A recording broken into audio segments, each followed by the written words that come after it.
நேற்றைய தினம் சம்பள நிர்ணய சபை, அதே போல் தோட்ட தொழிற்சங்கங்கள், அதே போல் அரசாங்கம் இணைந்து நேற்று ஒரு கூட்டம் நடத்தி அதிலே பின்வருமாறு சம்பளம் அறிவித்திருக்கின்றார்கள். 1300 ரூபாய் ஒரு நாள் நாளாந்த சம்பளமாகவும், அதே போல் 350 ரூபா ஊக்குவிப்பு சம்பளமாகவும் சொல்லப்பட்டிருக்கின்றது. இந்த ஊக்குவிப்பு சம்பளம் என்பது என்ன என்று எங்களுக்கு யாருக்கும் இந்த வரைக்கும் விளங்கவில்லை. ஆகவே அதை தெளிவுபடுத்த வேண்டும். அதே போல் 1350 ரூபா இன்றைக்கு அறிவித்து அதற்கு இபிஎஃப் இடிஎஃப் கொடுப்பதாக சொல்லியிருக்கின்றார்கள்.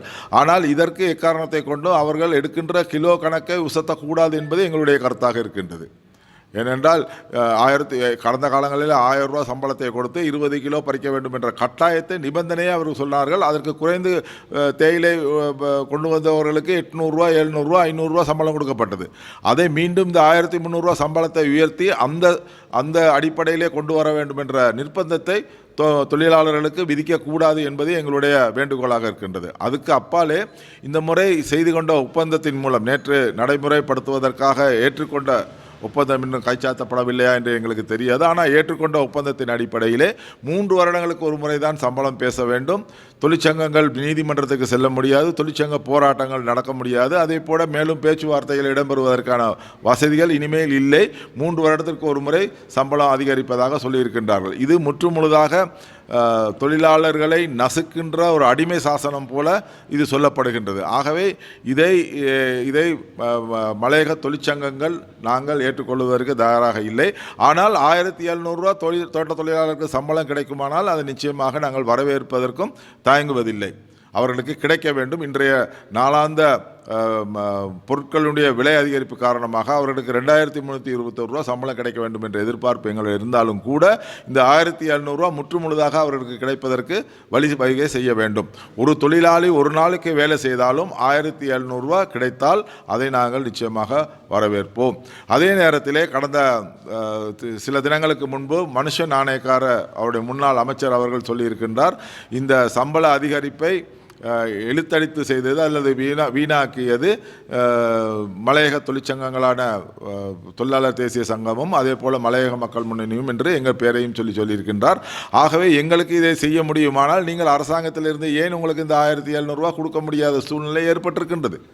கடந்த காலங்களிலே நவீன் திசாநாயக்கா அவர்கள் நல்லாட்சி அரசாங்கத்தில் 50 ரூபா கொடுப்பதற்கான உத்தரவாதம் வந்த பொழுதும் நவீன் திசாநாயக்கா அதை கொடுக்கவில்லை. அந்த நேரத்தில் பிரதம மந்திரியாக இருந்த நவீன் திசாநாயக்கா அவர்கள், பிரதம மந்திரியாக இருந்த ரணில் விக்ரமசிங்கே அவர்கள் அதை ஊக்குவிக்கவும் இல்லை, அதை கொடுப்பதற்கு அழுத்தம் கொடுக்கவும் இல்லை.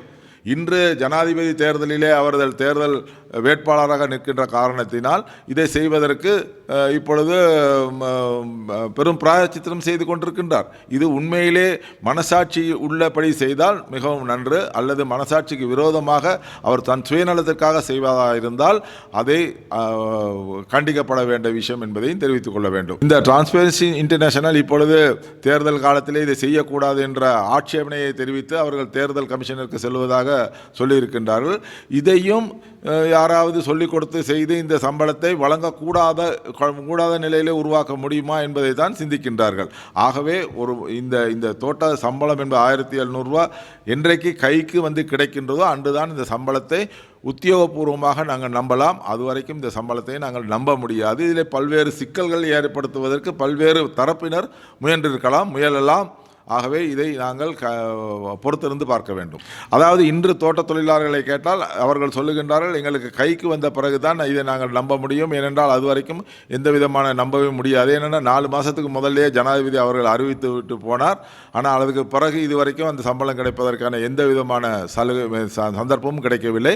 முடிந்திருந்தால் ஜனாதிபதி 2 மாதத்துக்கு முதலேயே இந்த சம்பளம்னா தீர்த்திருக்கலாம், 1350 ரூபானா தீர்த்திருக்கலாம். அன்றைக்கே கம்பெனி ஒத்துருந்தாங்க 1350 ரூபா கொடுக்கறதுக்கு, 80 ரூபா கிலோவுக்கு கொடுக்கறதுக்கு ஒத்துருந்தாங்க. ஆனால் இன்று கிலோவுக்கு 50 ரூபா தான் கொடுக்கறதுக்கு ஒத்துருக்கார்கள்.